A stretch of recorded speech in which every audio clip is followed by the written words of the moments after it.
അപ്പോൾ പ്രാദേശികമായിട്ടുള്ള സന്തുലിതാവസ്ഥയിൽ ശ്രദ്ധിക്കാൻ പറ്റുന്ന നെഹ്റുവിന് ശേഷമുള്ള ആധുനിക അടിസ്ഥാന വികസന പ്രക്രിയ നടപ്പിലാക്കാൻ പറ്റുന്ന ആദ്യത്തെ ഗവൺമെൻറ്റാണ് നരേന്ദ്രമോദി സർക്കാർ.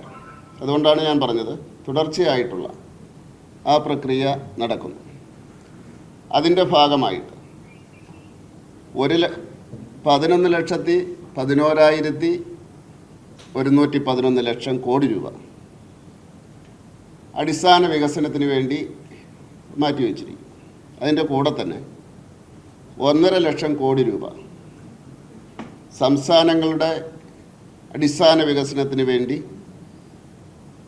ദീർഘകാലാടിസ്ഥാനത്തിൽ പലിശയില്ലാതെ കൊടുക്കാൻ തീരുമാനിച്ചു. കേരളത്തെ സംബന്ധിച്ചിടത്തോളം ഇത് വളരെ ഫലപ്രദമായിട്ട് ഉപയോഗപ്പെടുത്താവുന്ന ഒരു കാര്യമാണ്. മറ്റ് സംസ്ഥാനങ്ങൾ ആവശ്യപ്പെടുന്നത് പോലെയുള്ള ചില കാര്യങ്ങൾ നമുക്ക് ആവശ്യപ്പെടാൻ സാധിക്കില്ല.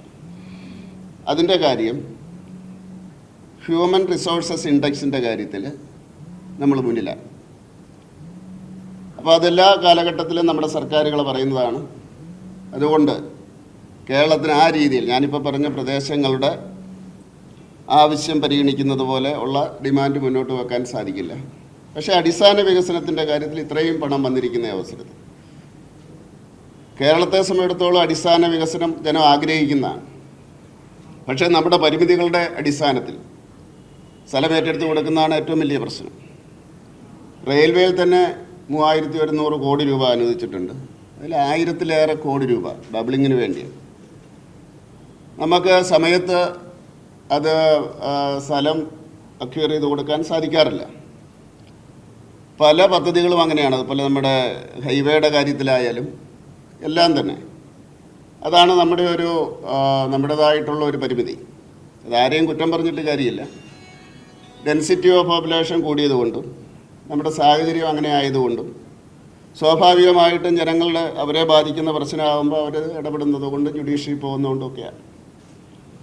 അപ്പോൾ അതുകൊണ്ടൊരു വ്യക്തമായിട്ടുള്ള പദ്ധതിയുടെ അടിസ്ഥാനത്തിൽ മുന്നോട്ട് വന്നു കഴിഞ്ഞാൽ അടിസ്ഥാന വികസന പ്രക്രിയയ്ക്ക് കേരളത്തിൽ നമുക്ക് മുന്നോട്ട് പോകാൻ വേണ്ടി സാധിക്കും. അതുപോലെ തന്നെ എൻ്റെ വകുപ്പായിട്ടുള്ള ഫിഷറീസ് നമുക്കെല്ലാം അറിയാം. ഈ ചെമ്മീൻ കയറ്റുമതിയുടെ കാര്യത്തിൽ വളരെയധികം ഇപ്പം വളരെ വിവാദങ്ങൾ നടക്കുന്നുണ്ട്, പരാതികൾ നടക്കുന്നുണ്ട്. പക്ഷേ ഈ ബജറ്റിൽ ഏറ്റവും കൂടുതൽ പ്രാധാന്യം കൊടുത്തിരിക്കുന്ന അതിനാണ്. അതിൻ്റെ കുഞ്ഞുങ്ങളെ വളർത്തുന്നതിന് വേണ്ടിയുള്ളതും അതിന് ഭക്ഷണം കൊടുക്കുന്നതിന് വേണ്ടിയുള്ള സംവിധാനങ്ങൾ, ന്യൂക്ലിയസ് ബ്രീഡിങ്ങിന് വേണ്ടിയുള്ള സംവിധാനം, ബ്രൂക്ക് സ്റ്റോക്കിൻ്റെ സംവിധാനം, പിന്നെ അതിനു വേണ്ടിയുള്ള ഇറക്കുമതിയിലുണ്ടായ ചില അതിൻ്റെ ഉൽപ്പാദനത്തിന് വേണ്ടി കുറച്ചത്, ഇതെല്ലാം തന്നെ അനുകൂലമായിട്ടുള്ള കാര്യമാണ്. ഇന്ത്യയിലെ മത്സ്യം കയറ്റുമതി ചെയ്യുന്നതിൽ ഏതാണ്ട് 60,000-ലേറെ കോടി രൂപയാണ് നമ്മൾ എക്സ്പോർട്ട് ചെയ്യുന്നത്.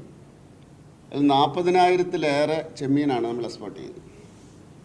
ആ എക്സ്പോർട്ട് ചെയ്യുന്നതിൽ 90% വാങ്ങിക്കുന്നത് അമേരിക്കയാണ്. അക്വാ കൾച്ചേർഡ് ചെമ്മീനാണ് അതിന് വേണ്ടി, ഷ്രിമ്പാണ് അവർ ഇമ്പോർട്ട് ചെയ്യുന്നത്. ഈ 40,000 കോടിയിൽ 90% അവരാണ് ഇമ്പോർട്ട് ചെയ്യുന്നത്. പക്ഷേ അക്വാ കൾച്ചേർഡാണ്, അല്ലാതെ വൈൽഡ് ക്യാച്ച് ഷ്രിമ്പല്ല. അപ്പോൾ അതുകൊണ്ട് കേരളത്തെ സംബന്ധിച്ചിടത്തോളം കേരളത്തിൽ അക്വാ കൾച്ചേർഡായിട്ടുള്ള ഷ്രിമ്പ് അല്ലെങ്കിൽ ചെമ്മീൻ, കൊഞ്ച് കൃഷി നമുക്ക് പരിമിതമായിട്ടേ ഉള്ളൂ. ബാക്കിയുള്ളതാണ് നമ്മുടെ കടലിൽ പോയിട്ട് പിടിക്കുന്ന ഈ ചെമ്മീനിൻ്റെ കാര്യമാണ് ചർച്ച ചെയ്യുന്നത്. കേരളത്തിൽ അതാണ് ഇപ്പോൾ സംഭവിച്ചുകൊണ്ടിരിക്കുന്നത്. അക്വാ കൾച്ചേർഡ് നമ്മൾ കുറവാണ്. പൊതുവേ ലോകത്ത് ഭക്ഷിക്കുന്നത് അക്വാ കൾച്ചേർഡാണ്. 10% മാത്രമാണ് ഇന്ത്യയുടെ ചെമ്മീൻ കയറ്റുമതിയുടെ 10% മാത്രമാണ് ഈ വൈൽഡ് ക്യാച്ച് എന്ന് പറയുന്ന കടലിൽ നിന്ന് പിടിക്കുന്ന ചെമ്മീൻ്റെ പ്രശ്നം. അതിലിപ്പം വിവാദം ഉണ്ടായിരിക്കുന്ന അമേരിക്ക 2019 പറഞ്ഞത് പ്രത്യേക സ്പീഷീസിലുള്ള കടലാമ ആ വലയിൽ കുടുങ്ങുന്നു എന്നും വലയിൽ കുടുങ്ങിട്ട് വംശനാശം ഉണ്ടാകുന്നു എന്നാണ് അവർ പറയുന്നത്. അതുകൊണ്ട് ഇന്ത്യയിൽ നിന്നുള്ള ഈ പിടിക്കുന്ന, അതായത് നമ്മൾ വൈൽഡ് ക്യാച്ച് എന്ന് പറയുന്ന കടലിൽ നിന്ന് പിടിക്കുന്ന ചെമ്മീൻ ഇറക്കുമതി ചെയ്യുന്നതിൻ്റെ പ്രശ്നമാണ് ഇപ്പം ഉണ്ടായിരിക്കുന്നത്. അതിനുവേണ്ടി ഈ നമ്മുടെ ഡിപ്പാർട്ട്മെൻറ്റ്, ഫിഷറീസ് ഡിപ്പാർട്ട്മെൻറ്റ് പ്രത്യേകമായിട്ടുള്ള വല നമ്മുടെ ഗവേഷണത്തിൻ്റെ അടിസ്ഥാനത്തിൽ നമ്മൾ നിർമ്മിച്ചിട്ട് അത് എക്സ്ക്ലൂഡറാണ്. അതായത് ഈ നമ്മുടെ ഈ ആമയെ എക്സ്ക്ലൂഡ് ചെയ്യുന്നത് ടെക്നോളജി.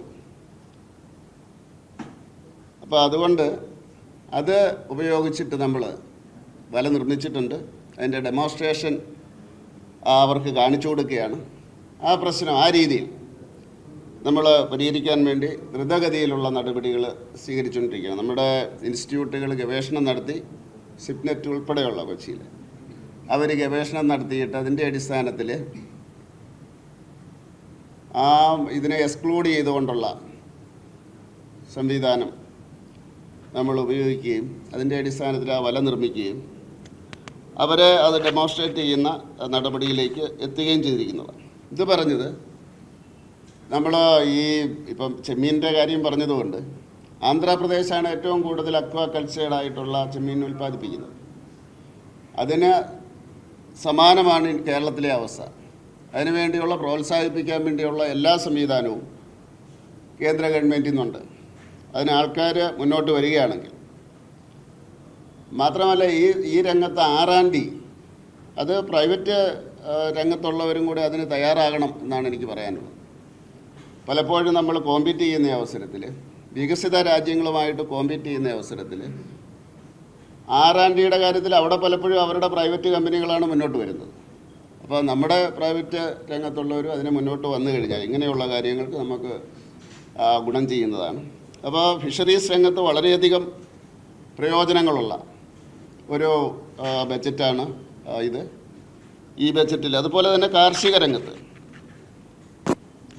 രംഗത്ത് നമുക്ക് ഹോർട്ടിക്കൾച്ചറിൻ്റെ രംഗത്ത് നമുക്ക് വളരെയധികം കേരളത്തിൻ്റെ പ്രത്യേക സാഹചര്യത്തിൽ മുന്നോട്ട് പോകാൻ സാധിക്കും. സംസ്ഥാന സർക്കാർ ചില പദ്ധതികളുമൊക്കെ ആയിട്ട് മുന്നോട്ട് വരുന്നുണ്ട്. ഏതാണ്ട് 1.5 ലക്ഷം കോടിയിലേറെ രൂപ അതിനുവേണ്ടി മാറ്റിവെച്ചിട്ടുണ്ട്. പിന്നെ റൂറൽ ഡെവലപ്മെൻറ്റിന് 2,66,000 കോടി രൂപ. ഞാനെല്ലാം പറയുന്നില്ല. ഇത് ഞാൻ പറയുന്നത് ഇതെങ്ങനെ നമുക്ക് കാര്യക്ഷമമായിട്ട്, സ്വാഭാവികമായിട്ടും രാഷ്ട്രീയപരമായിട്ടുള്ള വിമർശനം ബജറ്റ് വരുമ്പോൾ ഉണ്ടാകും. ഒരു കാലഘട്ടത്തിലും അത് തടയാൻ സാധിക്കില്ല. വ്യത്യസ്തമായിട്ടുള്ള രാഷ്ട്രീയ കക്ഷികളാണ് ഭരിക്കുന്നതെങ്കിൽ അത് ബജറ്റ് വരുന്ന അവസരത്തിൽ വിമർശിക്കണമല്ലോ. അതാണല്ലോ പ്രതിപക്ഷത്തിൻ്റെ കടമ. പക്ഷേ അതിനുശേഷം ഇതെങ്ങനെ കാര്യക്ഷമമായിട്ട് നടപ്പിലാക്കാമെന്നുള്ള കാര്യത്തിൽ എല്ലാ സംസ്ഥാനങ്ങളും അവർ രാഷ്ട്രീയത്തിന് അതീതമായിട്ട് ഒത്തുചേരാറുണ്ട്. കേരളത്തിൽ അത് പലപ്പോഴും ഉണ്ടാകാറില്ല. ഈ ബജറ്റിൻ്റെ പിറ്റേ ദിവസം അല്ല ഒരാഴ്ച കഴിഞ്ഞ് മറ്റ് സംസ്ഥാനങ്ങളിൽ നോക്കിക്കഴിഞ്ഞാൽ എല്ലാ രാഷ്ട്രീയ പാർട്ടിക്കാരും കൂടെ ഒരുമിച്ച് മന്ത്രി ഈ ഓഫീസുകളിൽ കയറി ഇറങ്ങുന്ന കാണാം. എങ്ങനെ കിട്ടും ഞങ്ങൾക്ക് ആ പദ്ധതി, എങ്ങനെ കിട്ടുമെന്നുള്ളത്. അപ്പോൾ അതാണ് എനിക്ക് അഭ്യർത്ഥിക്കാനുള്ളത്. രാഷ്ട്രീയപരമായിട്ടുള്ള വിമർശനങ്ങൾ അത് രാഷ്ട്രീയ തലത്തിൽ തന്നെ രാഷ്ട്രീയ നേതാക്കന്മാർ നടത്തട്ടെ. സംസ്ഥാന തലത്തിൽ ഇങ്ങനെയുള്ള കാര്യങ്ങൾ നടപ്പിലാക്കുന്നതിന് വേണ്ടി റെയിൽവേയുടെ ആയാലും അതുപോലെ തന്നെ മറ്റടിസ്ഥാന വികസനത്തിൻ്റെ കാര്യത്തിലായാലും വേണ്ടില്ല, നമ്മുടെ പോർട്ടിൻ്റെ കാര്യത്തിലായാലും ആ കാര്യത്തിലെല്ലാം തന്നെ, ഹാർബറുകളുടെ കാര്യത്തിലായാലും എല്ലാം ഒരു സഹകരണത്തിൻ്റെ അടിസ്ഥാനത്തിൽ ആ സമയത്ത് വികസനത്തിൻ്റെ കാര്യത്തിൽ ഈ രാഷ്ട്രീയം വെക്കാതിരിക്കുകയാണെങ്കിൽ തീർച്ചയായിട്ടും നമുക്ക് നല്ല രീതിയിലുള്ള വികസനം കേരളത്തിൽ ഈ ബഡ്ജറ്റിൽ നിന്നുണ്ടാകും. കാരണം അത്രമാത്രം തുകകൾ ഉൾപ്പെടുത്തിയിട്ടുണ്ട്. അതാണ് എനിക്ക് അഭ്യർത്ഥിക്കാനുള്ളത്. അതിന് തീർച്ചയായിട്ടും കേന്ദ്രം തയ്യാറാണ്, ഞാൻ തയ്യാറാണ്, തീർച്ചയായിട്ടും BJP തയ്യാറാണ്. ആ കാര്യത്തിൽ ഒരുമിച്ച് മുന്നോട്ട് പോകാനും ഇതിൻ്റെ ഗുണങ്ങൾ BJP കിട്ടാനും. കാരണം ഞാൻ ആദ്യം പറഞ്ഞതുപോലെ എല്ലാ പ്രദേശത്തും വികസനം വേണം. വേറൊന്ന് നമ്മൾ എപ്പോഴും പറയുന്ന കാര്യം, ഈ ഹ്യൂമൻ റിസോഴ്സസ് ഡെവലപ്മെൻറ്റിൻ്റെ കാര്യത്തിൽ നമ്മൾ ലോക നിലവാരത്തിലാണ്. 1950 അങ്ങനെയല്ലായിരുന്നു. 1950 അല്ലെങ്കിൽ 47 ആ കാലഘട്ടത്തിലും ലിറ്ററസിയുടെ കാര്യത്തിൽ കേരളം ലോക നിലവാരത്തിലായിരുന്നു. അല്ലേ? പരിശോധിച്ച് നോക്കൂ. മറ്റ് സംസ്ഥാനങ്ങളിൽ ലിറ്ററസി എത്രയായിരുന്നു എന്ന് നോക്കുക. കേരളത്തിൽ എത്രയായിരുന്നു? അല്ല, 50% മുകളിലായിരുന്നു, സംശയമൊന്നും വേണ്ട. അതുപോലെ തന്നെ ഈ നമ്മുടെ ഇൻഫൻറ്റ് മോർട്ടാലിറ്റി, നമുക്ക് എത്ര കാര്യക്ഷമമായിട്ടുള്ള സംവിധാനം അന്നുണ്ടായിരുന്നു? അന്ന് നമ്മൾ ലോക നിലവാരത്തിലായിരുന്നു. ക്ലീൻലിനെസ് ഒരു പക്ഷേ ഇന്നത്തെ ഒരു 100 ഇരട്ടി ഭേദമായിരുന്നു നമ്മൾ. അതുകൊണ്ട് നമുക്ക് പകർച്ചവ്യാധികളില്ലായിരുന്നു. ഏത് ഹ്യൂമൻ റിസോഴ്സസ് ഡെവലപ്മെൻറ്റിൻ്റെ കാലഘട്ടത്തിലാണ് ഈ 47-50 കാലഘട്ടത്തേക്കാൾ, അല്ലെങ്കിൽ ഈ അന്ന് ഇല്ലായിരുന്നു എന്ന് നമുക്ക് പറയാൻ സാധിക്കും. അന്നും നമ്മൾ മുന്നിലായിരുന്നു, യാതൊരു സംശയവും വേണ്ട. പക്ഷേ അത് പറഞ്ഞുകൊണ്ട് മാത്രം നമ്മുടെ അടിസ്ഥാന വികസന രംഗത്ത് നമുക്ക് മുന്നോട്ട് പോകാൻ സാധിക്കുന്നില്ല എന്നുള്ളതും, ഇന്ന് ഈ പറയുന്ന രംഗമെല്ലാം നമ്മൾ ഭീഷണിയെ നേരിട്ടുകൊണ്ടിരിക്കുകയാണ്. ഹെൽത്ത് രംഗത്തിന് നമ്മൾക്കറിയാം, ആരോഗ്യരംഗത്തിൻ്റെ കാര്യം നമുക്കറിയാം. അതിന് ഇവിടുത്തെ ഈ സ്വച്ഛ ഭാരത് അല്ലെങ്കിൽ ഈ വൃത്തി എന്ന് പറയുന്നത് അതെത്രമാത്രമുണ്ട് എന്നുള്ളത് നമ്മൾ പരിശോധിക്കണം. ഇന്നത്തെ കാലഘട്ടത്തിലായിട്ട് അന്ന് മാർക്കറ്റുകളിൽ നിന്ന് എങ്ങനെയാണ് അത് മാറ്റിക്കൊണ്ടിരുന്നത് നമ്മൾ പഠിക്കണ്ടേ? അന്ന് മാർക്കറ്റുകളുണ്ടായിരുന്നല്ലോ. ആ മാർക്കറ്റുകളിൽ നിന്ന് എങ്ങനെയാണ് മാറ്റിക്കൊണ്ടിരുന്നത്? ഇന്ന് പ്ലാസ്റ്റിക് ആയിരിക്കാം. പക്ഷേ അതുകൊണ്ട് ഹ്യൂമൻ റിസോഴ്സസ് ഇൻഡെക്സിൻ്റെ കാര്യം പറഞ്ഞുകൊണ്ട് നമ്മുടെ തലമുറയെ നമുക്ക് നശിപ്പിക്കാൻ സാധിക്കില്ല. തീർച്ചയായിട്ടും അവർക്ക് ജോലി വേണം. ആ ജോലി കേരളത്തിൽ തന്നെ വേണം. അതിപ്പോൾ എല്ലാ കുടുംബങ്ങളും അനുഭവിച്ചുകൊണ്ടിരിക്കുക.